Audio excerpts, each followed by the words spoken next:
त्या व्यवसाय मध्ये मला बऱ्यापैकी निसर्गाच्या अशा सानिध्यात असल्यामुळं, माझं त्या नर्सरीत फिरणं वगैरे असल्यामुळं, बऱ्याच वेळा मला एक माझा गैरसमज असेल किंवा मला कस्टमरकडूनही बऱ्याच वेळा रिस्पॉन्स असा मिळायचा, की "सर तुम्ही की नर्सरीमध्ये एवढं फिरता किंवा निसर्गाच्या सानिध्य आहे, त्यामुळे तुम्हाला वेगळा ऑक्सिजन किंवा अ, निसर्गाच्यानं कधी काही प्रॉब्लेम येणार नाही." असं बऱ्याच वेळा सगळ्या कस्टमरकडनं ऐकायचं किंवा मला सुद्धा तसं त्यामुळे फील व्हायला लागलं, की आपण एवढं जर फिरतो किंवा हे होतं, आपल्याला काही प्रॉब्लेम येणार नाही.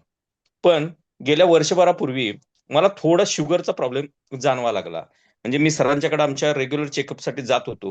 बीपीची तर गोळी होतीच मला, पण बाकी काही प्रॉब्लेम नव्हते म्हणून मी एकदा सरांच्याकडे गेल्यानंतर त्यांनी मला रिपोर्ट करायला सांगितली.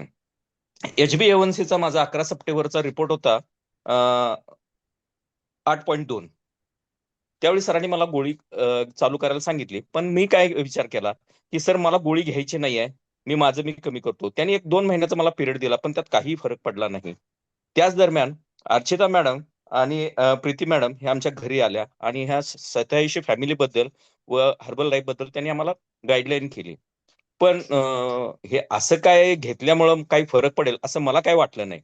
त्यामुळं मी पहिल्यांदा त्यांचं ऐकायलाच चालू केले. त्यांनी म्हटले, "तुम्ही आम्ही लिंक देतो, ते फक्त आमचे अनुभव ऐका, काय आहे ते ऐका आणि मग तुम्ही बघा." मग आम्ही त्यांच्यावर लगेच विश्वास न ठेवता 1 महिना फक्त ऐकायचं काम केलं. त्यामध्ये बऱ्याच जणांचे रिपोर्ट अनुभव प्रत्येकाचे वेगळे होते. काही जणांचे शुगरचे होते, गाठताईंचा अनुभव होता. असे एवढे एकेकांचे सीरियस प्रॉब्लेम होते, ते तर ह्यातून बाहेर पडले होते.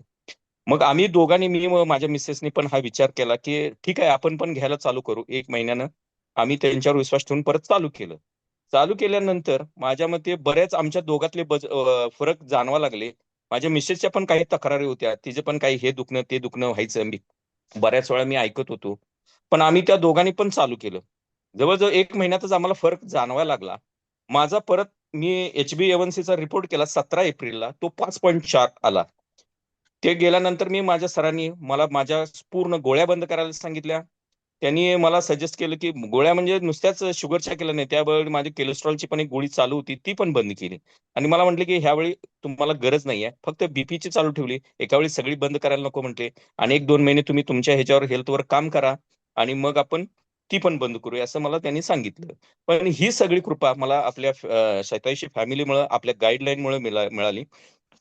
शेटे सर असतील किंवा स्मिता पाटील मॅडम असतील, हे आमच्याकडून मी योगा क्लासला असल्यामुळे त्यांच्याकडून बऱ्यापैकी आम्हाला गाईडलाईन मिळतं. आमच्या काही चुका योगा करताना होत असतील, तर ते त्यावेळी त्यावेळी ते प्रॉपर गाईडलाईन करतात किंवा त्यामुळं आम्ही काय केलं पाहिजे, कसं खाल्लं पाहिजे, काय केलं पाहिजे. मी बऱ्यापैकी त्यावेळी माझं जेवण हे ते वेळेवर असायचं. पण व्यवसायात असल्यामुळे बऱ्याच लोकांचं काय होतं, आपण व्यवसायाच्या मागे एवढं लागलेला असतो, की कधी-कधी आपल्याला 12:30-12ला जेवायचं हे आपण विसरून जातो आणि फक्त आपला व्यवसाय आणि ह्याच्या मागे लागलेलो असतो. त्यामुळे कधी-कधी आपल्याला प्राउड फील होत असतो. मी मोठेपणानं सांगत असतो, की मी 2:30ला जेवलो, आज 3ला जेवलो. पण ह्याचा काही उपयोग नाही. तुम्ही तुमच्या हेल्थवर काम केलं पाहिजे, हे आत्ता लक्षात येतंय. कसं खाल्लं पाहिजे हे ग्रुपकडनं प्रॉपर, आपण तर सगळेच जेवत असतो, हेल्दी खात असतो. पण हेल्दी म्हणजे काय हेच नेमकं माहीत नसतं. पण तुम्ही याप्रमाणे जर वागला, आपल्या ग्रुपला जॉइन झाला, त्यांच्या गाईडलाईन जर खाली काम केलं, तर कसलेही तुम्हाला काही प्रॉब्लेम असेल तर गाईडलाईन हे आपल्या ग्रुपमार्फत मिळते. मग परत आपले निरोगी राहण्यास मदत होते.